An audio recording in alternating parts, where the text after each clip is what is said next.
ದೇವರ ಸನ್ನಿಧಿಯಲ್ಲಿ ಕಣ್ಣೀರು ಸುರಿಸು. ದೇವರೇನಂತ ಹೇಳ್ತಾನೆ ಗೊತ್ತದನ? ನಾನ್ ಚೇಂಜ್ ಮಾಡ್ತೀನಿ. ಸೌಲನನ್ನ ಪೌಲನಾಗಿ ಮಾರ್ಪಡಿಸಿದಂತ ದೇವರು, ಶತ್ರುಗಳನ್ನೆಲ್ಲ ನಿನ್ನ ಸ್ನೇಹಿತರನ್ನಾಗಿ ಮಾಡುವಂತ ದೇವರು, ನಿನ್ನ ವೈರಿಗಳನ್ನೆಲ್ಲ ನಿನ್ನನ್ನು ಕಾಯುವಂತ ಮನುಷ್ಯರಾಗಿ ಮಾಡುವಂತ ದೇವರು ನಮ್ಮ ದೇವರ.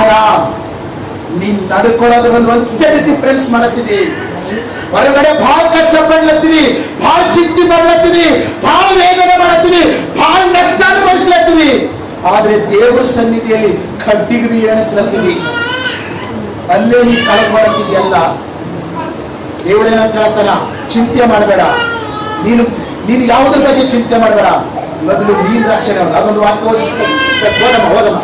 ಆಗ ನೀನು ರಕ್ಷಣೆ ಹೊಂದುವಿ, ನಿನ್ನ ಮನೆಯವರು